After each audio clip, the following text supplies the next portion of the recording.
Goeiedag luisteraars, dit is Johan Willemse wat gesels. Ja, laasweek die Reservebank ons toe nou regtig verras en teen die totale algemene siening van ekonome in die rentekoers onveranderd gelaat, daar het verwag is dat dit met so wat 0,25% verhoog sou word.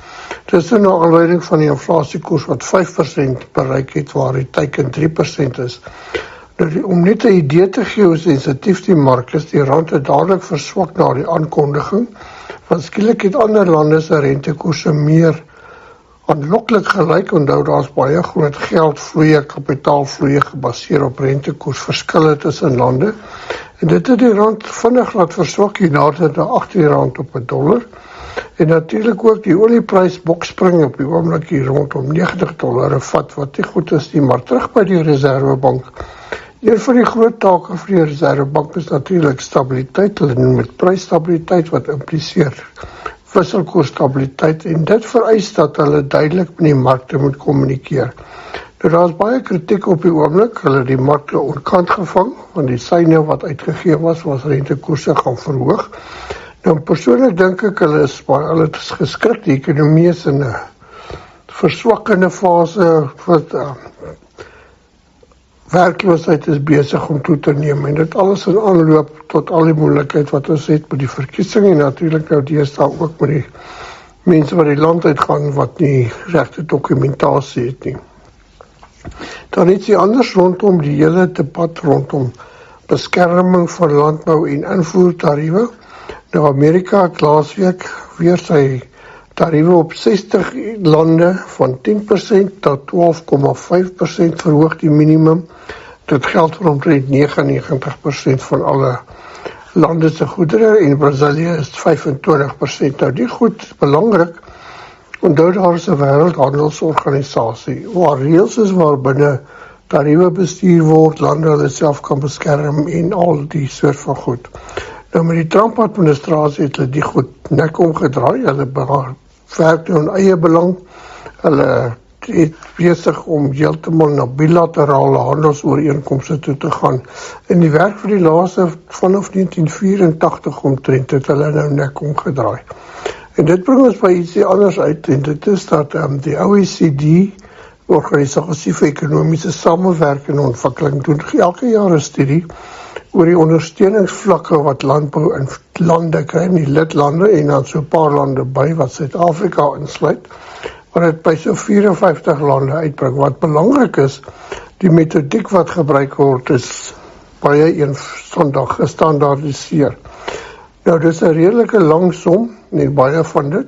Die maatstaf wat ons gebruik is 'n sogenaamde produsente subsidie ekwivalent, en dit is waar die staatsondersteuning soos invoerbeskerming, begrotingsoordragte en so meer uitdruk as 'n persentasie van die landbou se bruto inkomste. Nou luister gou hierna, die gemiddeld vir die 54 lande was 20%, Suid-Afrika net so raps by die 3%. Nou dit alleen hoef jy nie baie slim te wees om te verstaan dat dit 'n ongelyke speelveld skep vir handel nie. So en wat hulle ook gevind het sedert COVID, het die ondersteuning aan landbou toegeneem anders as wat dit voor COVID was, en invoertariewe begin opkruip, invoerbeperkings begin opkruip, en ja, dit is groot bedrag geld waarvan ons praat, maar nietemin ons is duidelik aan die agterspeen. Nou al ons 3% sluit in die dieselrabat en dan die grootste deel daarvan is geld aan die opkomende landbou. Maar sommer net laas jaar, julle sal onthou het meneer Trump met sy tariefgevegte begin. Nou hy het intussen laas jaar vir die Amerikaanse boere $31 miljard direkte addisionele subsidies betaal.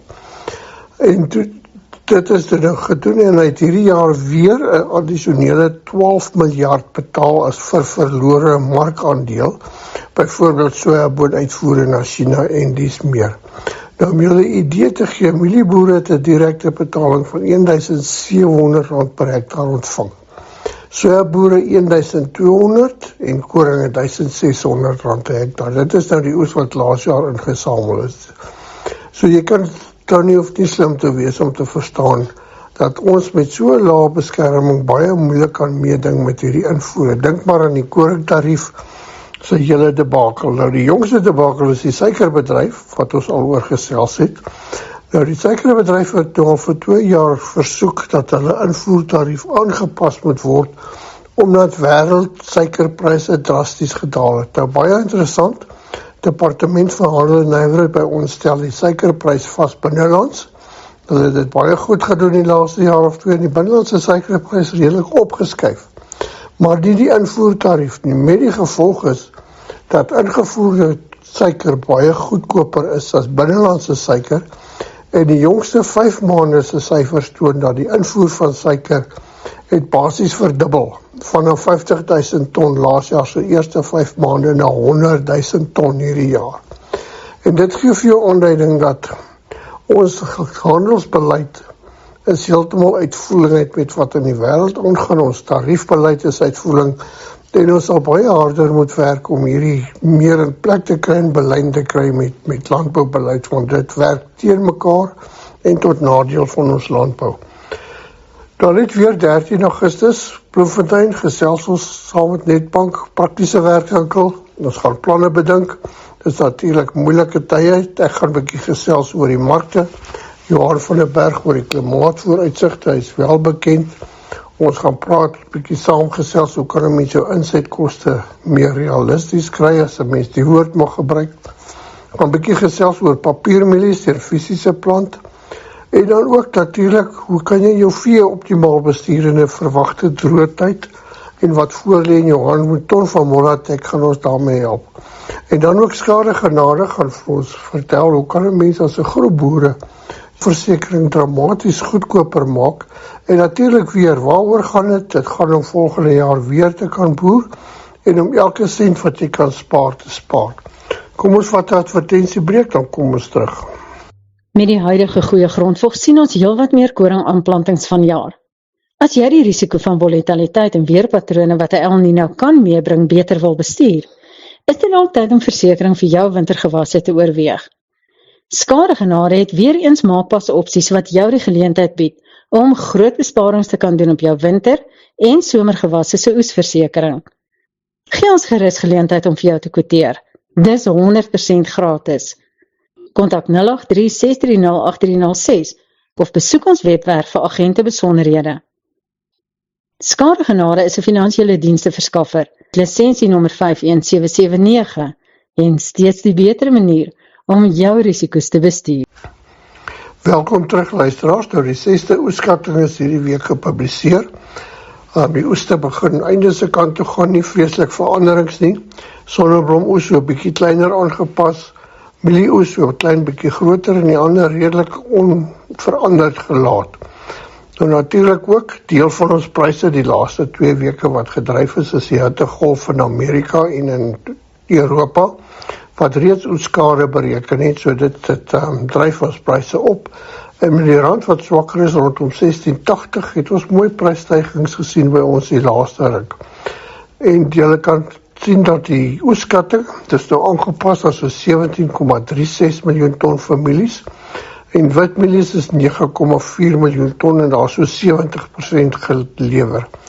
Witmielieprys baie opgegaan die laaste week of 3, het steek hier by R3.500 vas, en geelmielie steek ook rondom daardie prys vas. Nou dis 'n dilemma, in die grafiek hier wys ek vir julle, dat die witmielie en die geelmielie-prys is basies gelyk aan mekaar. Nou in die vraag en aanbod berekeninge wat almal doen, is die besom gemaak dat ons minstens 1 miljoen ton witmielies in die veevoermark gaan akkommodeer, en dat dit goedkoper dan moet wees as geelmielies. Nou die duimreël is so tussen 80 en 120 rand per ton goedkoper wees. Nou die grafiek wat ons hier by aanheg, sal julle sien wit en geelmielies basies dieselfde prys. Resultaat, bittermin witmielies wat in die veevoermark gaan. Geelmielies gaan hoofsaaklik in die veevoermark.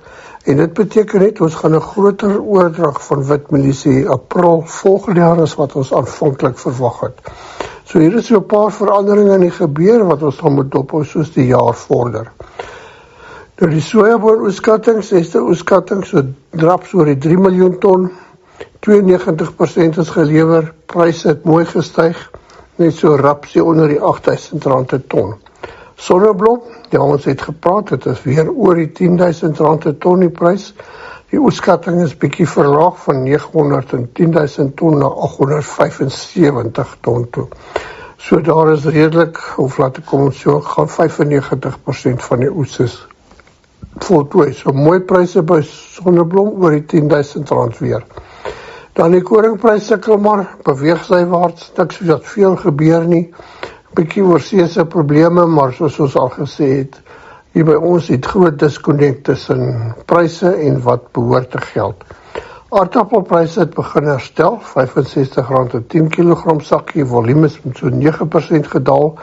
Nou ja, dis natuurlik hierdie tyd van die jaar tot deur September wat pryse piek, die resultaat van die winter. Ons veemarkte, regtig 'n sywaartse beweging, niks wat veel gebeur nie. Pryse redelik sywaarts, bees en skaap relatief sterk. Vark en hoender bly onder druk as gevolg van die relatief warmer winter, is produksie goed. Klas A pryse by bees steeds so stadig kruip hy op na R67-68 'n kilogram.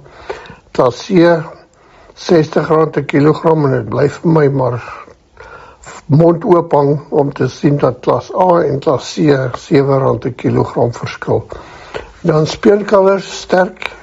Daar is pryse wat wissel tussen R47 en R54 'n kilogram. Selfs party boere wat vir my sê dit neig na R60 per kilogram in hulle streek. So dis absoluut rekordpryse. Lampryse, skaapvleispryse is stabiel hier by R910 'n kilogram. Klas C by R84 'n kilogram. Nou by wol is dit op die oomblik nie veilings nie, redelik stil, en dan om mee af te sluit. Varkpryse sak terug, normaal hierdie tyd van die jaar, maar mens begin bietjie bekommerd raak. Dit is nou onder die R30 'n kilogram, gelukkig is die voerkoste, ja, nie gelukkig nie, onthou nou, pryse het gedaal, voerkoste het gestyg die laaste 2-3 weke, so hulle beweeg bietjie in 'n knyptang situasie in. Terwyl die hoenderpryse redelik stabiel is, maar ook laer is 'n rukkie terug, hier dan R33 'n kilogram vir bevrore. Maar weer onthou die graanvoerpryse die laaste paar weke met R200-400 'n ton gestyg, wat nou 'n bietjie 'n knyp effek daar het. Groete van Johan Willemse, ek hoop julle voltooi julle stroop, en in die Oos-Vrystaat is dit weer lekker bitterkoud met 'n sneeuomgewing. Groete van Johan Willemse.